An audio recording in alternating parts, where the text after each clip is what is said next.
this fellow closer now. When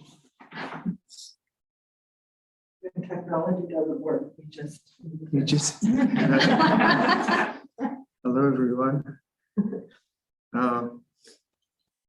We have such high standards of technology now that the expectations are ridiculous.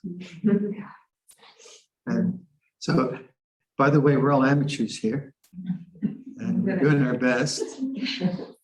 But it's. I have a friend who's a coffee aficionado, not him. He doesn't drink coffee. And we were saying, like, he's got such high standards of coffee. I said, "Are you a monk?" His monasticism about coffee preferences. But that's the danger of a wealthy society, isn't it? You get these expectations which are, okay, you pay your money and so on, and then you come on a retreat, maybe you think, well, wait a minute. Where's the banana yogurt?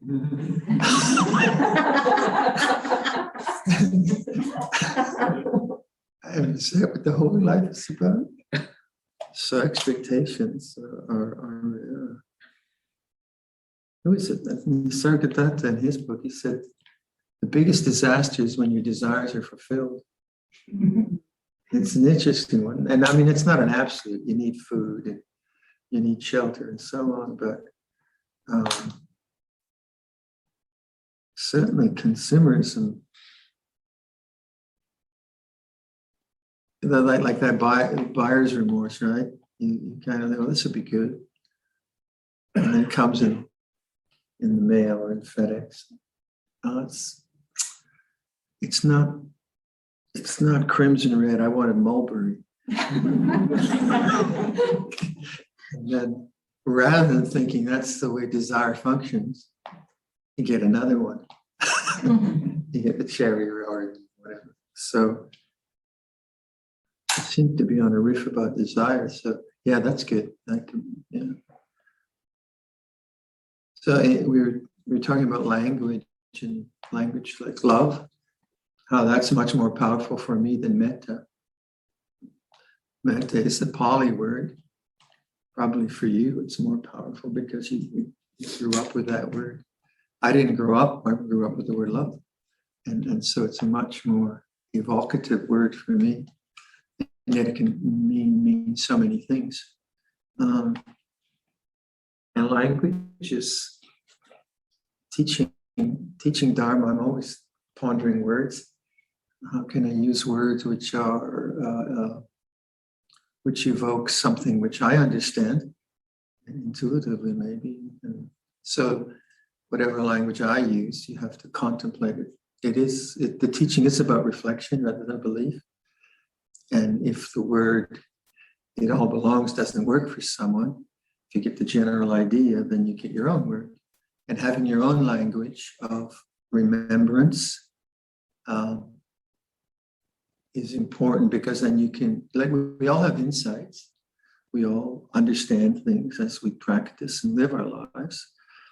And those insights then are available if we can recollect them, but we do forget them. So just like the recollection of anicca, this will change. We all know that, but you get some powerful memory of something coming up, and it has an emotional content in it. And then you can be so immersed in it, you feel, well, actually it began, so it will end. But you get so immersed in it, it can be a seeming permanent reality.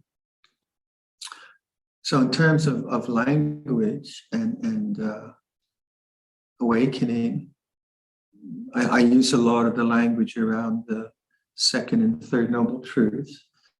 And the second noble truth is that the cause of suffering is the attachment to desire, or tanha.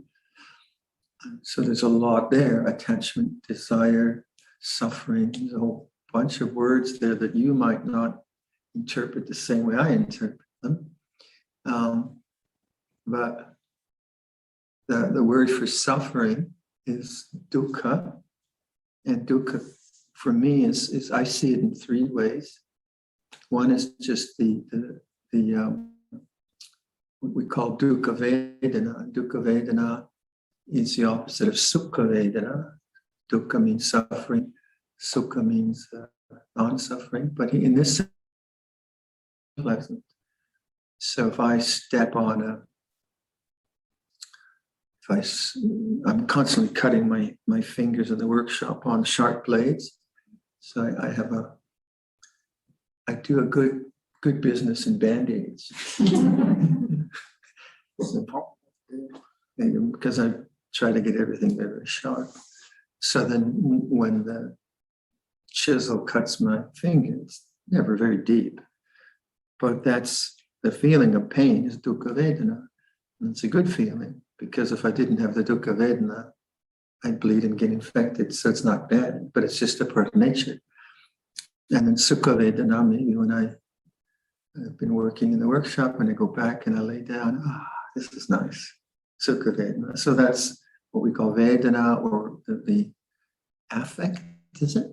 In modern, the tone of the experience, the feeling tone of whether pleasant or unpleasant. And it's obviously a range from extremely pleasant to extremely unpleasant. So that's one way the word dukkha is used, and that's natural. It's very natural. But you could see how the feeling could become a kind of habitual, part of a habitual need. So the feeling I get from a well-defined video image, because Disney does a film or something like that, and they spend billions of dollars making the film. And then what I perceive to be a pleasant visual experience has a very, very, very high quality, HD kind of quality, that I pay $100 a month to look at, or whatever that works, the economy of that. And then I see a normal video, maybe it's not so high quality. And then the contrast from Mr. Disney's video to Jane's video is lesser than. So the comparison becomes one of Dukkha Vedana, the feeling of it, it's not, the definition is, it's not really up in the tone of the blues. I don't know. Some kind of aesthetic of that.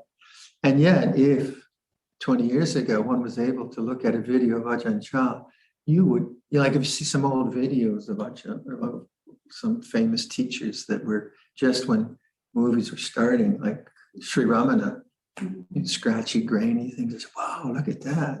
And that's all just in the mind, preferences. So there's Vedana, and then there's Dukkha in terms of the Four Noble Truths. And there we say there's suffering, there's a cause of suffering, there's the end of suffering, and there's a path leading to the end of suffering. And suffering in this sense is both the gross and the subtle. And so there it's different than just pleasant and unpleasant. It's something that's created through craving, through wanting. So I experience the cut in my hand as Dukkha Vedana, but that doesn't mean I suffer mentally. It's just what happens, okay. I don't make a problem out of it. If I was a hypochondriac, maybe it's, oh my gosh, the chisels, I didn't sterilize my chisels. And all of a sudden, I'm going to get an infection. And then I look up infections on the internet.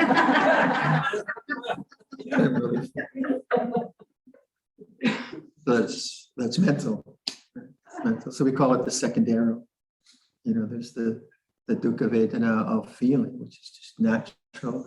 And then the second arrow, as we say, is one of the mental creation of suffering around it. Which isn't to say that, like, if I really gash it, I don't go to the hospital and get it stitched up. It's not that either. It's not stupid. So craving then is tanha, is the language around that. It's very helpful to introduce that language into your meditation. So I like to use the like non-desire or non-resistance or non-becoming. I find that language really, really helpful. So if I start meditation, I'll say non-becoming. And that is in contrast to what we call bhava tanha. Bhava is sense of becoming enlightened. And vibhava is the sense of repression or getting rid of or annihilating. And vibhava is like, I don't want this. So when I can put up into my mind non-resistance and non-becoming, now I don't know if that language might sound too technical to you, but what I'm getting at is the sense of it's like this without the additions of what I want or I don't want. And if I can do that, then the mind has a lot of clarity. But if I don't see the sense of trying to get something or get rid of something, I don't see that, then already my meditation is askew because I'm not really with the way things are. I'm with some kind of agenda of what I want. And that will produce suffering. So this arises if you have a good meditation and then you like the Vedana of a good meditation. And then because you like the Vedana of that Sukha Vedana, then when the next meditation comes up and it's not to your memory pattern of what you remember, then it automatically becomes Dukkha Vedana. Why? Because you want the high definition meditation rather than the scratchy one. and we've all seen that, right? We go, oh God, this is definitely not high definition. This is just horrible. Can I change the channel? And I try to change the channel to that high def one, and that's becoming. And I keep looking for the high definition experience. That's a good analogy, isn't it? And what am I doing? I'm not with the way things are, and that's dukkha. It's attachment to desire. It's dukkha. Well, it's not the dukkha of losing a loved one in that, but it is the way the mind works. And so when you bring up language like non-becoming, non-resistance, what does non-desire feel like? Then you're coming to the end of suffering, which is the third noble truth, cessation, the end of suffering right there. Not as a grand experience that will forever free you from all suffering, but rather as a very immediate kind of realization. And there's so much to talk about in terms of the Four Noble Truths. But the third way of using dukkha is dukkha lakkhana. And lakkhana is characteristic. And this is when you talk about anicca, dukkha, anatta. That the characteristic of anything that changes is that it's unreliable. Yeah.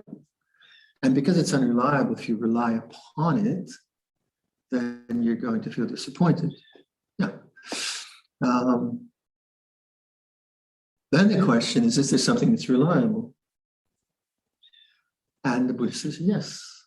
There is the unconditioned, the uncreated, the unoriginated, the unborn, the permanent, the reliable. And so if something has the characteristic of dukkha, of unreliable, if it's unreliable, it is dukkha lakkhana. Because there is something which is reliable. That's very important in Buddhism. Because there is a transcendent realization. Because there is something bigger than pleasure and pain. Something that is not dependent on pleasure and pain. It's independent. If you seek that aspect of freedom, that transcendent aspect, in that which is contingent and changing and unreliable, you're looking in the wrong place. Right? That's all it is. So beautiful weather is unreliable. It's still sukha vedana. It's still delightful for the senses, but all sense experience is unreliable. It doesn't mean it's bad. And we're all going to enjoy it when we can enjoy it. So Luang Por would say to me on a day like this, he says, Viradhammo, this is a peak experience.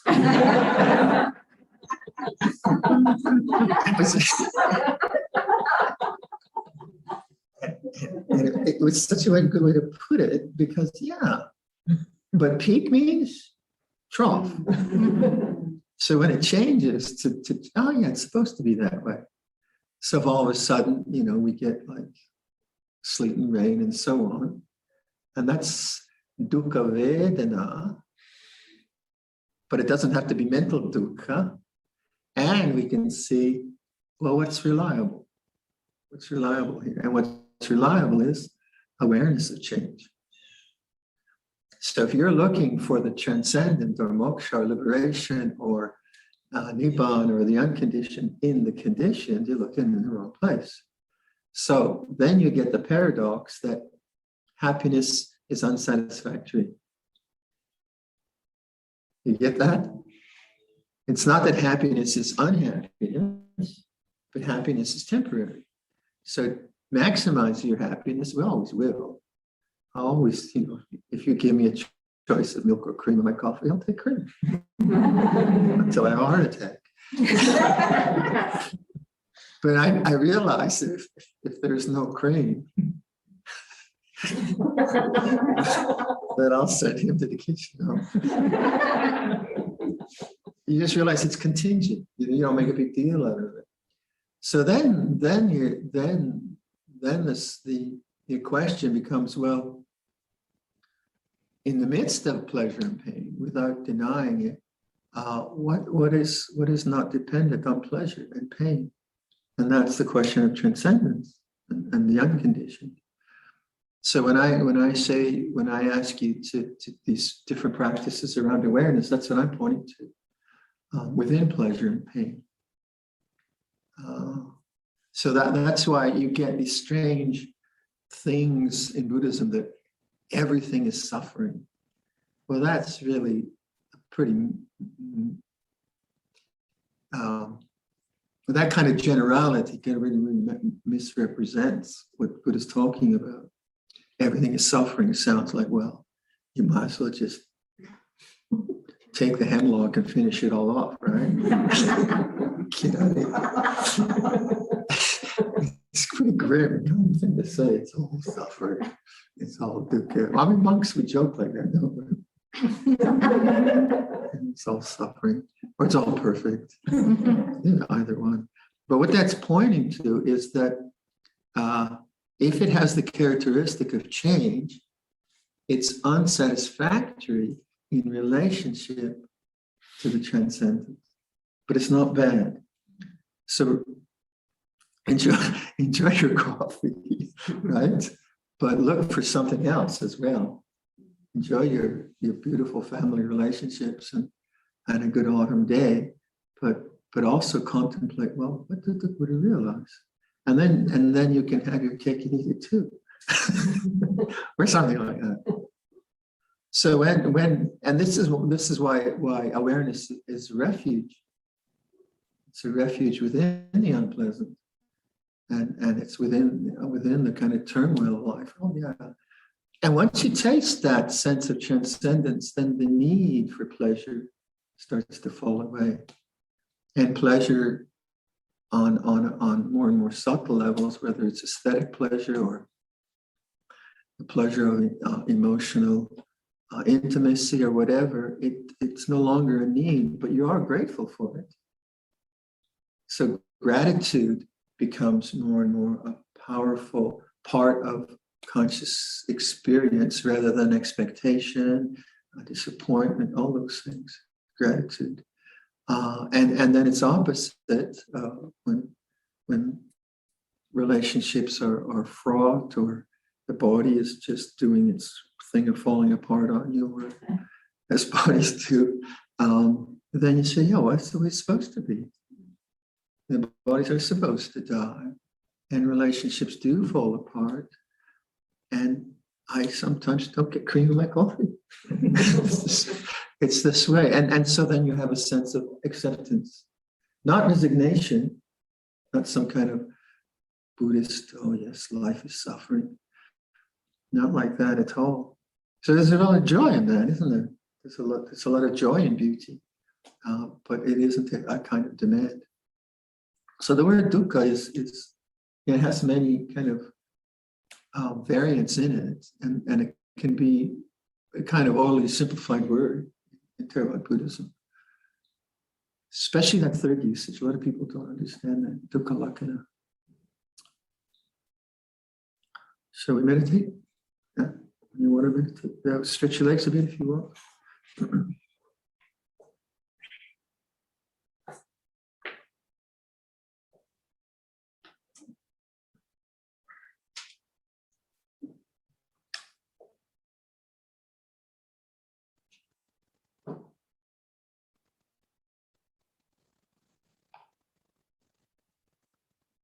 I like that analogy. It's interesting teaching when you come up with an analogy which you really like. You're hearing it now for the rest of your life.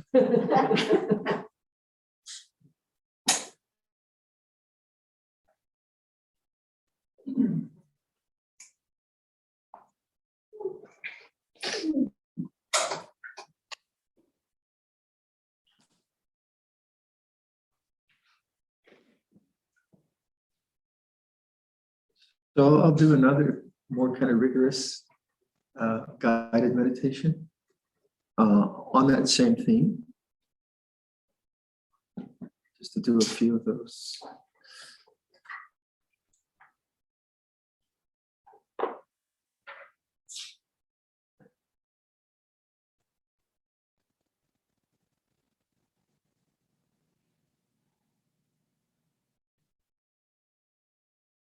Well, using that language I just spoke of then, not becoming. Because when you apply effort, there's so often there's this desire to get something that's obvious. And here we're not trying to get something, we're awakening to what is. So non-desire and non-becoming. It's just like this moment feels like this. Not trying to get anything from this moment. And then non-resistance.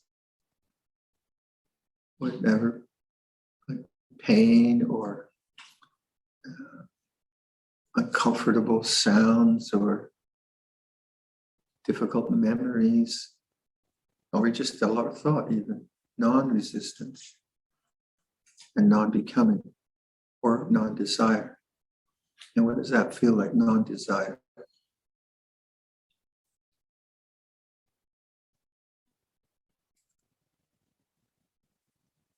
And then sustaining that type of awareness, that attitude of non-desire. What's helpful is welcoming, because welcoming is not a function of desire. So just welcoming the moment, which is more like metta bhavana. So receptive, welcoming to this moment. What does that feel like?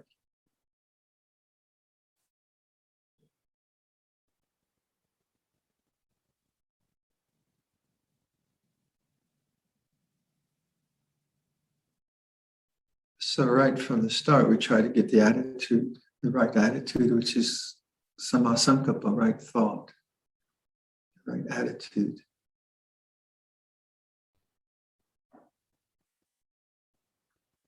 Let's do the first part with that body meditation. Bring attention to the inside of your mouth.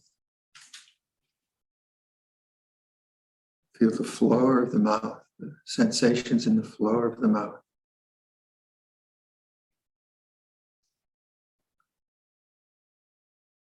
And then notice how when you attend to something like this, you can sense the silence of knowing. The inside of the left cheek, radiation, vibration. Inside of the right cheek, the lower lip, teeth and gums, and the upper lip, teeth and gums.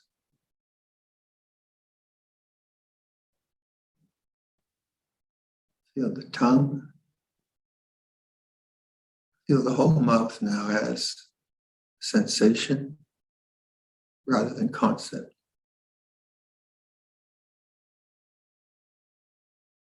This is in awareness, it's changing.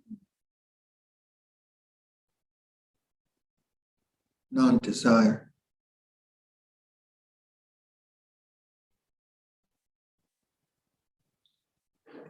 Inside to the ear canals. Feel that both ear canals, the spaces, the tube.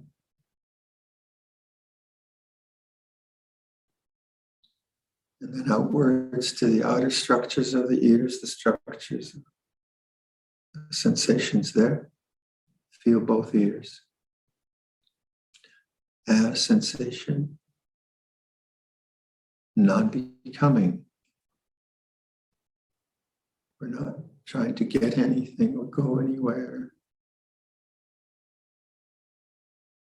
The sensations, which are the nose, bridge of the nose, nostrils.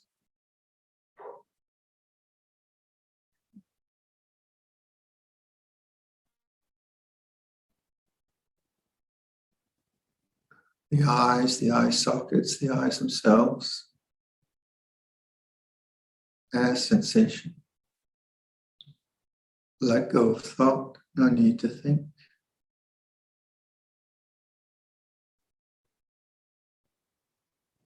Back, a line from the eyes to the middle of the brain.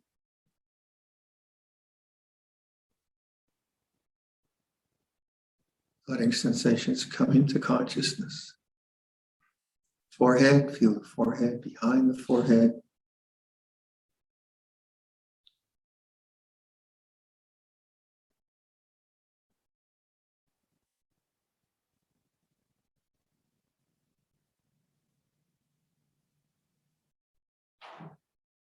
The scalp, the head, inside the scalp. The sensations radiating outwards. Draw a line to the center of the brain.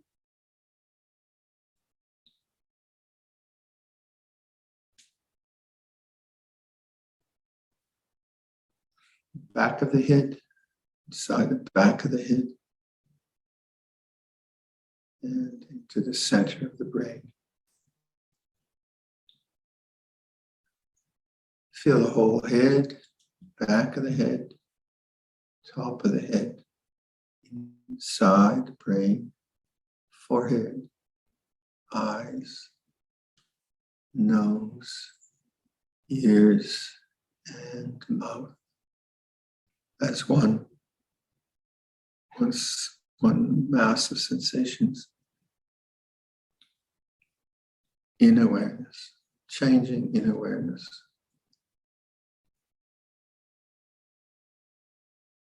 Feel your neck, back of the neck,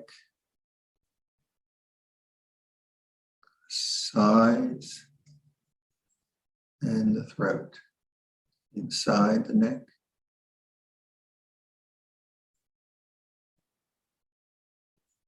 Left side of the neck connected to the left shoulder. Sensations, no thought. Upper arm, left side. Elbow. Forearm, left hand. The whole left arm. Non-desire, non-becoming. Just the way it is. Right side of the neck, right shoulder. And down the arm, elbow, forearm, wrist, hand. Right side. Feel the whole right arm. And feel both arms. Bring that all together. Arms, neck, back of the head, top of the head. In the brain, forehead, eyes, ears. Eyes, nose, ears, mouth. whole head, neck, arms, in awareness, no thought. Bring attention from your throat down into the chest area.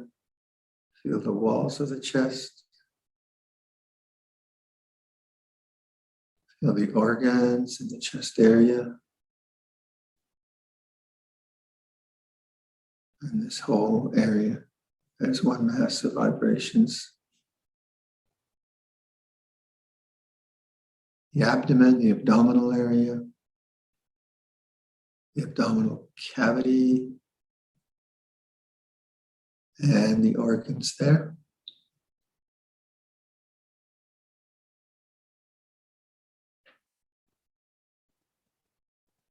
And the pelvic area, pelvic bones, organs in the pelvic area.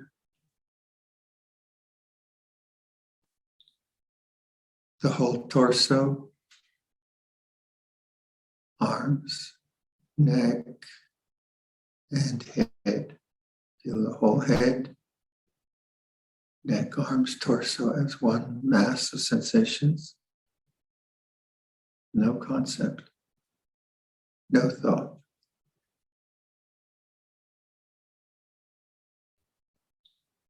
Left hip, thigh, knee, lower leg, ankle, left foot. Feel the whole left leg, right hip, thigh, knee, lower leg, right foot, and the whole right foot, the whole right leg, both legs. Torso all together, arms, neck, head, whole body awareness now as sensation, not concept, in awareness.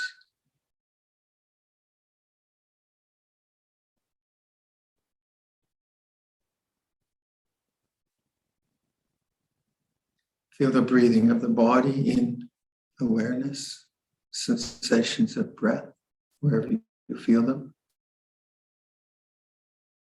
Sensations on the in-breath. Sensations of the out-breath. Changing. No thought.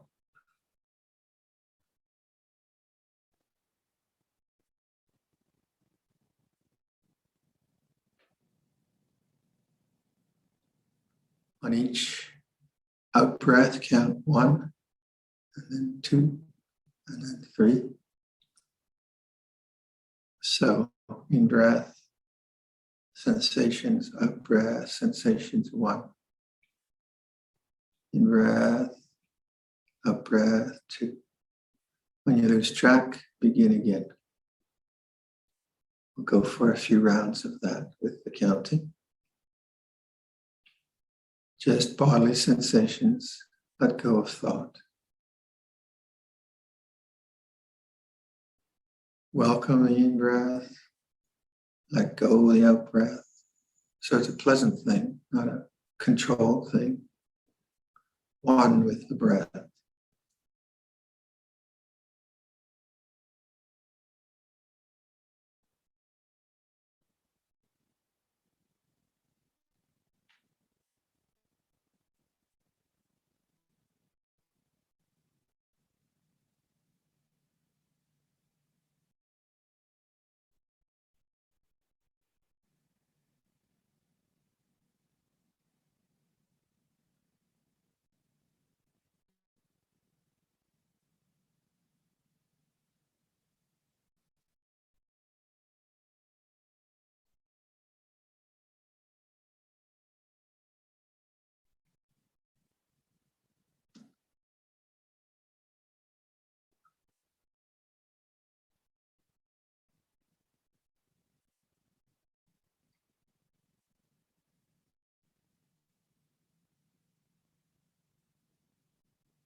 Let go of the counting. Stay with the breathing.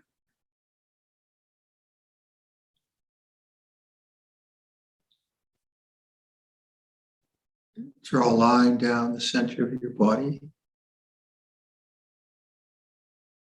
At the end of the next in-breath, pause.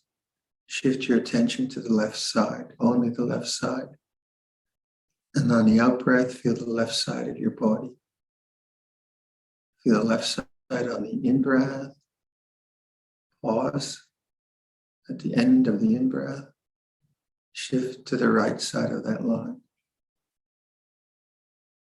On that out-breath, feel the right side. Feel the right side on the in-breath. Pause. Shift to the left side. So at the end of the in-breath, pause. Shift sides. Feel the sensations on each side of the body.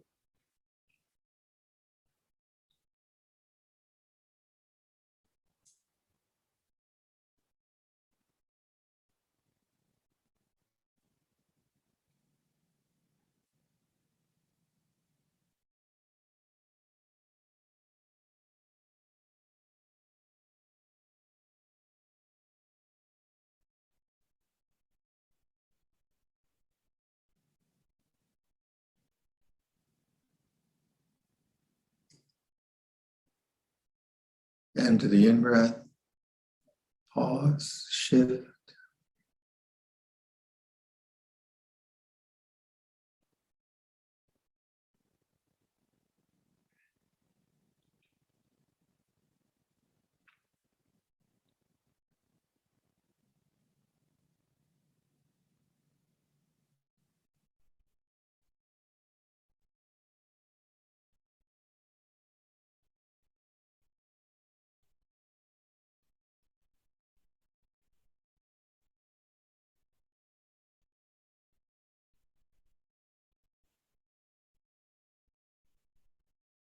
And let go of that exercise. Stay with the breathing,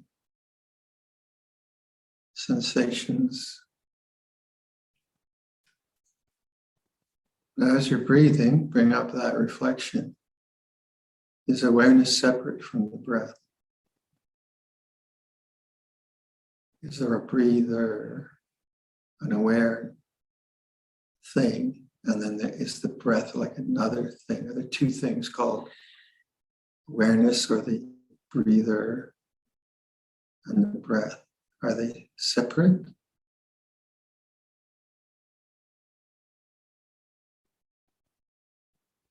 Obviously, this question is posed from silence, or is observed from silence.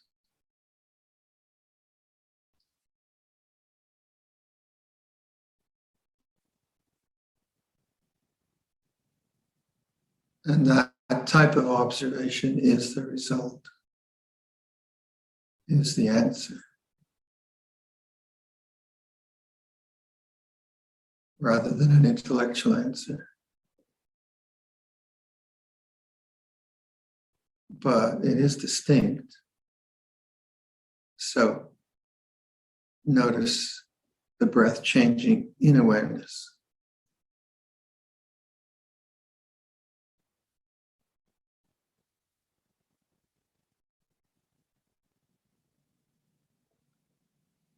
Distinct and yet not separate. Not the same, but not separate. Is awareness separate from the breathing?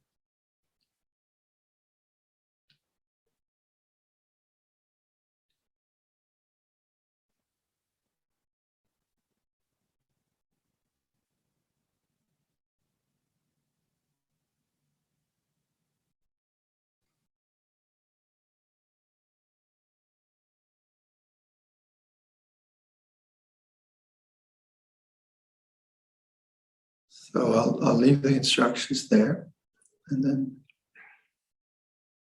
carry on in a way that you find most helpful.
And if you feel your practice has somewhat kind of too tense or too dry or too striving, simplest way maybe to play around with that is to bring attention to your heart.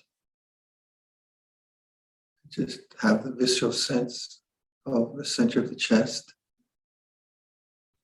and then allow that sensation of rising and falling at the chest to be the object of awareness. And then one of the things that, say, Thich Nhat Hanh recommends is just smile.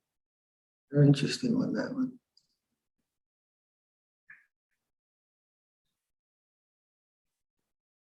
But putting attention there is very interesting and fruitful, I find.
Well, we have about an hour and a half left. Do some walking meditation or lying meditation. The people watching on the internet, I was thinking, we have in Buddhism, we have a concept of devas. Devas are these ethereal modes of consciousness which aren't apparent to most of us. They seem to be roundabout here and there. Thinking that the folk on the internet like devas listening in, but I can't see them. It's a nice idea.